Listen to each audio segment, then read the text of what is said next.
सभी को मेरा प्यार भरा राम राम। आशा करती हूँ, उम्मीद करती हूँ आप लोग बहुत अच्छे होंगे, स्वस्थ होंगे, मस्त होंगे। और शरद नवरात्रि की ढेर सारी शुभकामनाएं आप लोगों को। माता रानी हमेशा आप लोगों के ऊपर कृपा बना के रखे और आपके परिवार को हमेशा खुशियों से भरा रखे।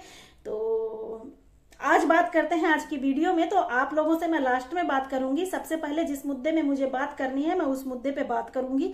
जी हाँ, तो मेरी लास्ट टाइम जो वीडियो आई थी उसमें एक महानुभाव है अविनाश कुमार करके, उन्होंने एक कमेंट किया है। कमेंट सेक्शन में उन्होंने ये सवाल किया है मुझसे कि महिला जो है वो कम पढ़े लिखे लोगों के साथ नहीं रह पाती हैं और उनको पढ़ा लिखा पुरुष चाहिए, कमाने वाला चाहिए। प्लस और भी चीजें, ज्योति मौर्य जी का जो केस था आप लोगों ने सुना होगा, उस केस पे भी बोला है कि उनके हस्बैंड बहुत अच्छे थे, उन्होंने चीट किया है। कम पढ़े लिखा पुरुष था या हस्बैंड था तो उसके साथ नहीं रहना चाहती थी, उनका अफेयर था। जो भी है, उन्होंने अपने कमेंट पे सीधा इंटेंशनली उन्होंने महिलाओं को टारगेट किया है। जबकि मेरी जो लास्ट टाइम वीडियो थी उसमें एक जो टॉपिक था, आप लोगों को पता है, जो क्या पारस और स्नेहा जो कपल थे किसी टाइम पे, आज वो अलग हो चुके हैं। तो उस टॉपिक पे मैंने जो सही था उसके बारे में बात किया था, आप लोगों की राय भी पूछी थी। तो किसी को भी ऐतराज नहीं हुआ, लेकिन इनकी सोच देखिए कि इन्होंने पूरी बात ना समझ के, मैं हमेशा बोलती हूँ कि पूरी बात मेरी सुनिए फिर इसके बाद आप मुझसे जवाब सवाल करिए। बट उन्होंने इंटेंशनली पूरी महिलाओं को यहाँ पे टारगेट किया है कि महिलाएं गलत होती हैं। तो मैं पुरुषों के बारे में, ऐसी महिलाओं के बारे में, ज्योति जैसी महिलाओं के बारे में क्यों नहीं बात करती हूँ। तो जी हाँ भाई साहब, बिल्कुल बात करूंगी। और आप लोगों से मेरा एक छोटी सी गुजारिश रहेगी कि मेरी पूरी वीडियो में बने रहिएगा आज की वीडियो में, क्योंकि आज शुरुआत से बात करूंगी। अगर ये बात महिलाओं की और पुरुषों की छेड़ी गई है तो मैंने कभी दोनों के बारे में, अगर मैं महिलाओं की बात करती हूँ तो कभी पुरुषों को नीचा भी नहीं दिखाती हूँ। और मैं पुरुष और महिला दोनों की यहाँ पे दोनों का सम्मान करती हूँ, क्योंकि मेरे घर में भी पुरुष हैं, मेरे भाई भी हैं, मेरे परिवार में मेरे पिताजी हैं और मेरे परिवार में और भी रिश्तेदार में भी बहुत अच्छे अच्छे महानुभाव हैं जिनसे मैं बहुत कुछ सीखती हूँ और बहुत इज्जत भी करती हूँ। तो ऐसा नहीं है कि मैं ये मान लूं कि सारे समाज के ऐसे पुरुष हैं, तो ऐसा कुछ नहीं है। बट आपकी अपनी सोच है। देखिए, आपका जवाब देना मैं जरूरी नहीं समझती, बट इसलिए जरूरी समझती हूँ क्योंकि आपकी भाषा शैली कहीं से गलत नहीं थी। और अगर सम्मान पूर्वक आप मुझसे सवाल जवाब करेंगे तो सम्मान पूर्वक ही मैं आप लोगों को जवाब भी दूंगी, क्योंकि आपकी भाषा शैली अगर सभ्य नहीं हुई, असभ्य दिखेगी मुझे, तो मुझे आपकी सोच का वहीं से अंदाजा लग जाएगा। तो मैं आपको फिर वैल्यू नहीं दे सकती हूँ, ना मैं अपना टाइम खराब कर सकती हूँ। जी हाँ, तो ज्यादा बात ना करते हुए बात करते हैं महिलाओं की, जो इन्होंने आज जवाब सवाल पूछा है। जी हाँ, तो आप लोगों को जैसे पता है कि हमारा जो देश है जहां हम रहते हैं, ये पुरुष प्रधान देश है। यहाँ पे पुरुषों को ही प्राथमिकता दी जाती है। तो पुरुषों को प्राथमिकता दी जाती है। प्लस महिलाओं के साथ गलत हुआ है, इस चीज को भी मैं आज बताती हूँ। बड़ी बड़ी बातें नहीं करूंगी, पर हाँ जवाब जरूर दूंगी। महिलाओं की बात करूं, अगर पुरुष प्रधान देश है तो महिलाओं की भी पूजा हुई है और होती है।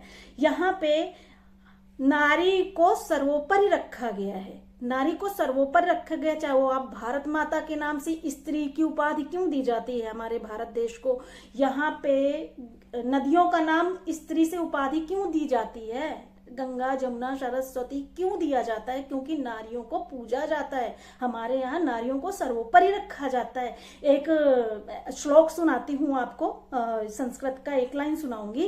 यत्र नारस्तु पूज्यते रमंत्रे तत्र देवता।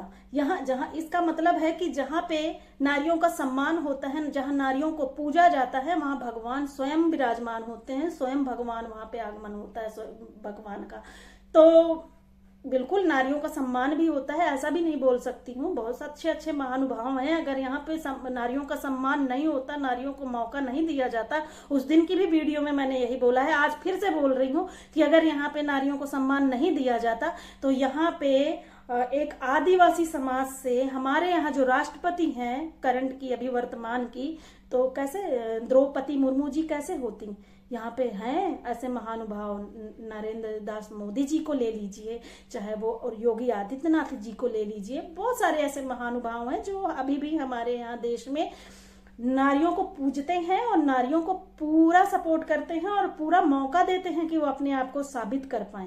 तो इस चीज को भी डिनाई नहीं कर सकते हैं। बट यहाँ पे अगर नारियों की बात करूं कि नारियों के साथ क्या गलत होता है, तो ये तर्क की बात है। मैं आपको बता दूं, जहां पे नारियों को, कन्याओं को यहाँ पे पूजा जाता है ना, वहां की दशा देखिए क्या है। भ्रूण हत्या किसकी होती है? भ्रूण हत्या किसकी होती है?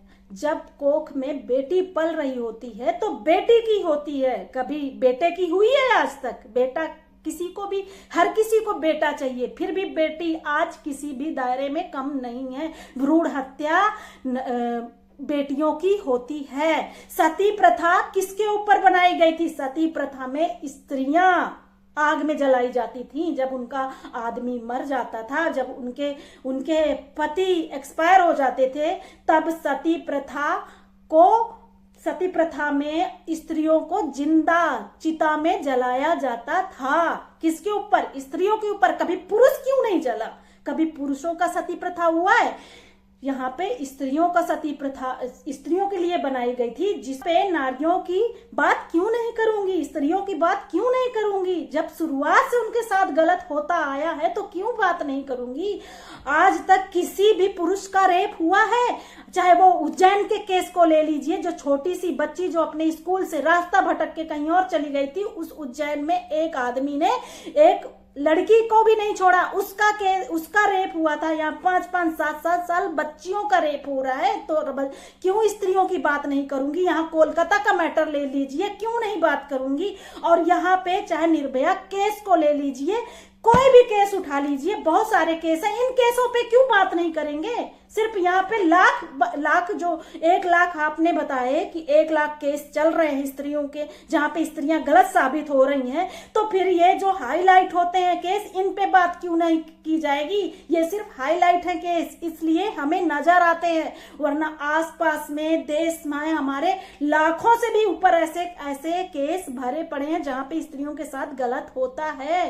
कहीं पे स्त्रियां मुंह खोलती हैं, कहीं पे नहीं खोलती, क्योंकि उनको शुरुआत से यही सिखाया जाता है कि आप घर की आन बान शान हो, अपनी इज्जत अपने हाथ होती है, आपको दब के रहना है। क्यों पुरुषों के ऊपर क्यों नहीं है पाबंदी लगाई जाती कि आप इतनी रात को इतने बजे से बाहर नहीं जा सकते? स्त्रियों के लिए क्यों लगाई जाती है? क्या एक पुरुष नहीं सुधर सकता? अगर हर एक देश का हर एक पुरुष अगर इस चीज की सोच बदल ले कि उसके देश में जो रहती है महिलाएं वो सब घर की जैसी औरतें हैं, तो फिर ये रेप और ये बदसलूकी, ये बलात्कार और अत्याचार नहीं हो सकता। तो यहाँ पे मैं सिर्फ सबको यही बोलती हूँ अपनी वीडियो के माध्यम से कि अपनी सोच बदलिए। जब आप अपनी सोच बदलेंगे तो हमारे आसपास का माहौल अपने आप बदल जाएगा और देश बदल जाएगा। तो मैं इस पे बात करती हूँ, ना कि किसी पुरुषों को टारगेट करती हूँ, ना यहाँ पे महिलाओं के लिए फेवर में बोलती हूँ। जो मुझे दिखता है मेरे समाज में उसी की बात करती हूँ। और हाँ, ज्योति मौर्य जी के केस पे अगर आपने बात करी है, तो ज्योति मौर्य जी का केस भी आप लोगों ने सामने देखा ही होगा। सुप्रीम कोर्ट से उन्होंने याचिका दायर करी थी, जिसकी वजह से उनके सारे जो भी शॉर्ट और जो भी वीडियो उनके ऊपर बनी थी वो सारी रोक लग गई थी और सारे डिलीट हो गए थे। इसके बाद भी अगर ये केस यहाँ पे इन्होंने उछाला है कि कम पढ़े लिखे लड़कियां या कम कमाने वाले लड़कों के पास लड़कियां नहीं टिकती हैं, तो आपको मैं एक चीज बताना चाहूंगी कि ज्योति मौर्य जी के केस पे कहीं से भी अगर लगता था कि आलोक मौर्य जी सही हैं, उनके हस्बैंड बिल्कुल सही हैं, तो अगर सही है, जैसे उन्होंने बोला था कि मैंने इसको पढ़ाया लिखाया, तो एक माँ बाप के घर में जब बच्चा जन्म लेता है ना, तो जब तक उसकी शादी ब्याह नहीं हो जाता, जब तक वो खुद पे डिपेंड नहीं हो जाता है ना, तब तक माँ बाप वो रिस्पॉन्सिबिलिटी निभाते हैं। तो फिर अगर लड़की के मुद्दे में ये होता है, लड़की के मैटर में ये होता है कि अगर उसकी शादी हो गई तो उसका गार्जियन बदल जाता है, उसका हस्बैंड उसका गार्जियन होता है, तो फिर उसकी ड्यूटी होती है। तो जब माँ बाप कभी एहसान नहीं दिखाते, तो फिर हस्बैंड कैसे एहसान दिखा सकता है कि मैंने इसको पढ़ाया लिखाया, ये किया। हाँ, चीटिंग की बात अगर करी तो मेरे सामने तो ऐसा कुछ आया नहीं है मैसेज या मैंने कोई ऐसा प्रूफ देखा है, पर इसमें मेरी अपनी सोच ये है कि हमारा जो कानून है ना, वो भी अडल्टी को क्राइम नहीं मानता है। ये हमारे संस्कार, ये हमारे कैरेक्टर पे निर्भर करता है कि हम अपने रिश्ते में कितनी ईमानदारी रखते हैं। तो ये हुई बात आपने जो मुझसे सवाल किया है। दूसरी बात, एक हस्बैंड और एक वाइफ जब साथ में रहते हैं तो 24 घंटे रहते हैं। उनसे बेहतर कोई नहीं जान सकता, तीसरा आदमी भी नहीं जान सकता कि इनके एक्चुअल में मुद्दा क्या है। एक दूसरे को बहुत अच्छे से समझते हैं, इसीलिए पारिवारिक मामले में जल्दी कोई हस्तक्षेप नहीं करता है, पर ये सार्वजनिक करना भी सही नहीं है। अगर आलोक मौर्य जी इतने ही सही थे, उनको जान का खतरा था या उनको लगता था कि मेरी पत्नी सही नहीं है, तो फिर अपना केस वापस क्यों लिया, फाइल वापस क्यों ली? जब उनके ऊपर करप्शन का लगा था ब्लेम, तब उनको वापस नहीं लेना चाहिए था, उनको फिर उसी चीज में कंटिन्यू रखना चाहिए। भाई सेल्फ रिस्पेक्ट जैसी बात भी तो होती है, और जिसके ऊपर हमें खतरा उसी के साथ हम क्यों रहना चाहेंगे। रही बात बच्चों की, तो बच्चों के लिए तो कानून बना है, हस्बैंड वाइफ दोनों, माँ बाप दोनों जिम्मेदार होते हैं, दोनों का अधिकार होता है। तो आप बच्चे के लिए लड़ते, फिर अपना अधिकार छोड़ के, आप अपना केस छोड़ के फिर आप भीगी बिल्ली बन गए। तो मेरे को तो समझ नहीं आया। मुझे तो यहीं से ये रिजल्ट निकलता है कि आप अपनी पत्नी को सिर्फ और सिर्फ बदनाम करने की कोशिश कर रहे थे, आप उसकी रेपुटेशन खराब करना चाह रहे थे, बस। अब बात करते हैं, एक और हैं, एक महिला हैं मेरे से जुड़ी हुई हैं, बहुत अच्छी हैं नेचर की, प्रगति जी। तो प्रगति जी ने इस चीज का इनको जवाब दिया था कि एक कम कमाने वाले पुरुष के या हस्बैंड के साथ मैं रह रही हूँ। उन्होंने अपना एग्जाम्पल दिया था, तो इन्होंने उनको क्या जवाब दिया कि मैंने आपकी वीडियो देखी है, आपका भी तो डाइवोर्स हो चुका है। तो मतलब उनके संघर्ष को नहीं देखा गया। बहुत अच्छी, आप मुझे बताने की जरूरत ही नहीं है उनके तारीफ में, आप उनकी वीडियो देखिएगा, आप लोगों को पता चल जाएगा कि वो किस किस्म की महिला है और कैसा नेचर है उनका। उनके संघर्ष को याद ना करके उनको सिर्फ डाइवोर्स का नाम दिया गया कि आपका डाइवोर्स हो चुका है। उन्होंने संघर्ष किया, 7-8 साल का उनका रिलेशनशिप था, सबके खिलाफ जाके उन्होंने शादी करी थी। इसके बाद आज दशा ये हो गई है। आप उनकी वीडियो में जाके अगर देखेंगे ना तो आपको सारी बातें समझ आ जाएंगी। बस शॉर्ट में बताना चाहूंगी कि शादी होती है, इसके बाद जो कॉमन चीज है, कभी कहीं नंद परेशान करती हैं बहनों, नहीं देखा होता तो कभी कभी ऐसा होता है, आप लोगों ने भी देखा होगा, कहीं कहीं ऐसे मैटर मिलते हैं कि जहाँ पे नंद परेशान करती हैं, इसके बाद वो फिर बात डाइवोर्स तक पहुंच जाती है, क्योंकि भाई साहब अपनी बहनों को ज्यादा मानने लगते हैं, पत्नी तो उनके लिए जीरो बराबर हो जाती है, जहां पे वो डाइवोर्स भी करा देती हैं, प्लस उनकी दूसरी शादी भी करा देती हैं। इसके बाद पुरुष अपने जीवन में आगे बढ़ गया एक लड़की को छोड़ के, बट क्या महिला का हक नहीं है अपनी जिंदगी में आगे बढ़ने का? तो फिर प्रगति जी भी अपनी जिंदगी में आगे बढ़ गई, एक नेक इंसान, उनको अपनी जिंदगी में उन्होंने अपना स्थान दिया, जैसी वो है वैसे ही उनको अपनाया, समाज से लड़ी, अपने आप से लड़ी, अपनी पढ़ाई कंटिन्यू रखी, आज एक सरकारी टीचर हैं और आगे एक मिसाल कायम करती हैं हर औरत के लिए कि कभी भी गिव अप नहीं करना चाहिए, जिंदगी में कभी हार नहीं मानना चाहिए। जहां पे सिर्फ एक औरत के लिए मौत के अलावा कोई रास्ता नहीं बचता जब वो प्रेम विवाह करती है और पति से ऐसी चीजें उसको मिलती हैं और पति में के घर में भी उसको जगह नहीं मिलती। और आज का टाइम है कि उनके पहले पति जो एक्स पति हैं वो एक्सपायर हो गए हैं, और बेटी जो है छोटी सी, उसके लिए जो उनकी बहनें हैं जिन्होंने उनका पूरा घर खराब किया, वही आज उस लड़की को, छोटी सी मासूम सी लड़की 12-13 साल की है, उसको मृत घोषित कर दिया। आज भी वो अपनी लड़ाई जारी कंटिन्यू रखी है, आज भी वो केस लड़ रही हैं। तो ये सही है? एक ऐसी महिला के ऊपर इतना गलत हुआ, इसके बाद भी वो आज अपनी जिंदगी खुशहाल तरीके से जीने की कोशिश कर रही है। तो आपने क्या नाम दिया कि आपका डाइवोर्स हो चुका है। What you mean divorce? Divorce क्या एक का होता है? सिर्फ महिला उसके लिए जिम्मेदार होती है? दो परिवार का गठबंधन होता है, तब जाके शादी होती है। और उस शादी में अगर डाइवोर्स होता है तो पति भी, पुरुष भी उतना ही हकदार होता है, उतना ही गुनहगार होता है अगर डाइवोर्स होता है। और साथ में दोनों परिवार को भी समेटा जा सकता है इसमें कि वो भी इस चीज के लिए जिम्मेदार है। तो फिर एक गुनहगार पत्नी या महिला को क्यों माना जाता है? ये सोच बदलने के लिए मेरी यहाँ पे वीडियो बनाने का उद्देश्य है कि ये सोच आप बदलिए। क्योंकि आप फैमिली कोड कभी गए हो? फैमिली कोड जाकर देखिए, एक कॉमन चीज मिलेगी। महिला से भी बात करो, पुरुष से भी बात करो, महिला सिर्फ यही बताएगी कि मेरा सम्मान नहीं होता था, या मेरे साथ गाली गलौज होती थी, अभद्रता होती थी, क्रूरता होती थी। और अगर पुरुष से पूछोगे ना तो वो अपनी कहानी का खुद हीरो बनेगा और ये बताएगा कि मेरे साथ जिसने जुबान चलाई है, मेरे माँ बाप का कहना, अरे 10 दिन मुश्किल से ससुराल में जाके एक पुरुष रह के दिखाए जैसे महिला रहती है शादी के बाद, तब पता चलेगा। तो जिस पुरुष को समझदारी होती है ना, जो सम्मान करता है महिला का, वो महिला कभी भी उसको छोड़ के नहीं जाती। मजबूरी होती है तब जाती है, क्योंकि शादी के टाइम पे नहीं सोच के जाती कि मुझे ये करना है वहां जाके। हर कोई यही सोच के जाता है कि मुझे अपनी घर गृहस्थी बसानी है। और रही बात डाइवोर्स की ना, तो एक टीना डाबी करके हैं, IAS ऑफिसर हैं तत्काल में, अभी राजस्थान में उनकी पोस्टिंग है किसी जिला में, याद नहीं आ रहा मुझे। आप देखिए उनका भी डाइवोर्स हुआ था। इसके बाद क्या हुआ, समाज के प्रति कितना बड़ा योगदान है उनका। और चाहे राजनेता ले लीजिए, चाहे राजनेता में सचिन पायलट करके हैं, उनका ले लीजिए, उनका भी डाइवोर्स हुआ है। और जो अभिनेता जिनको देख के आप फिल्मी दुनिया की स्टाइल में अपने आप को ढालते हैं ना, आप उनको देख लीजिए कितने डाइवोर्स हुए हैं। तो डाइवोर्स से किसी को जज मत करिए कि उसका कैरेक्टर खराब है। ये सोच बदलने के लिए बोल रही हूं कि ये सोच बदलनी चाहिए इंसान की और ये समाज की। अगर आप अपनी सोच बदल लेंगे तो इससे आपके आसपास का भी माहौल सही हो जाएगा। स्त्रियों के ऊपर गलत हुआ है और हो रहा है और इसको रोकना है, क्योंकि अब स्त्रियां जागरूक हो रही हैं, नारी जागरूक हो रही है, अपने हक के लिए, अपने आत्मसम्मान के लिए लड़ती है, स्टैंड लेती है। तो ये चीज उसको क्या बोला जाता है कि इसमें अकड़ बहुत है, ईगो बहुत है, ये ऐसी है। और जब नहीं जीतता समाज ये, तो उसको चरित्रहीनता का शब्द, ये शब्द उसके लिए यूज किया जाता है, ये सर्टिफिकेट दिया जाता है उसे, क्योंकि उसका मुकाबला तो कर नहीं सकता।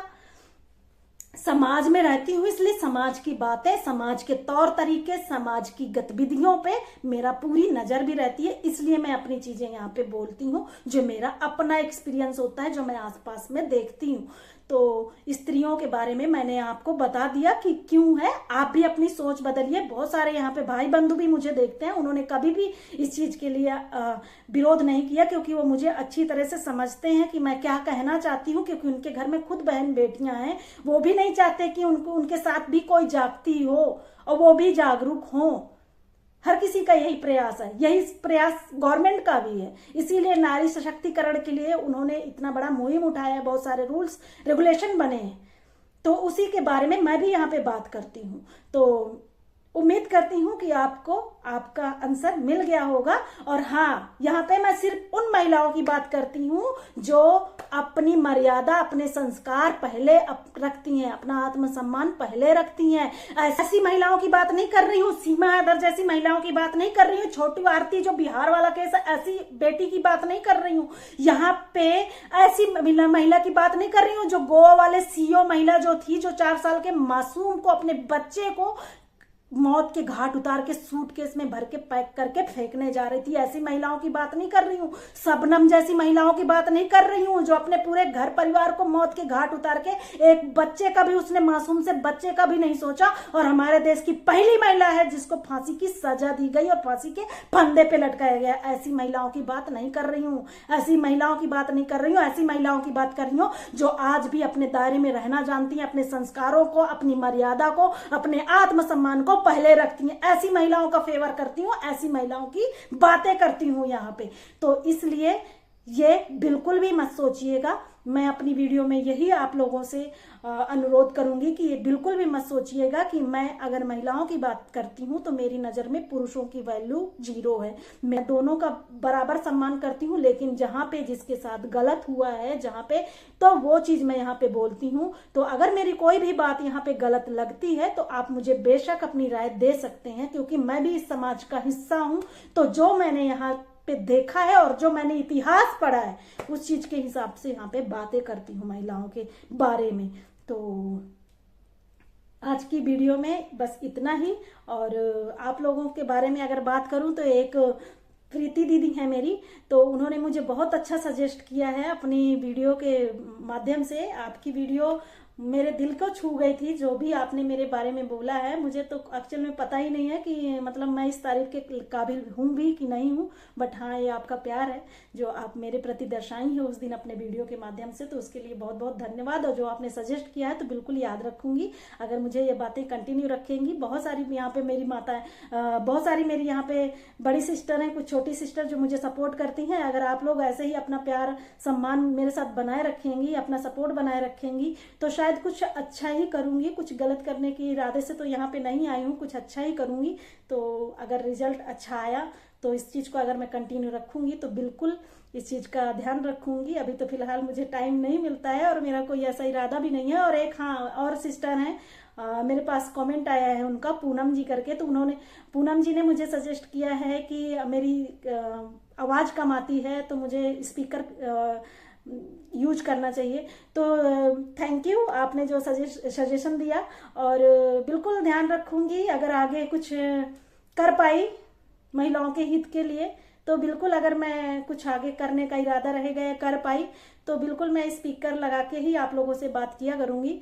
पर अभी तो मेरे पास टाइम की बहुत शॉर्टेज है तो मैं ज़्यादा आप लोगों के बीच में नहीं आ पाती हूँ। तो अभी तो फिलहाल आपको इसी तरह से काम चलाना पड़ेगा। तो बस आज के लिए इतना ही, मिलते हैं फिर। अब ये नहीं पता कब, पर नेक्स्ट ब्लॉग कुछ नया लेके आऊंगी।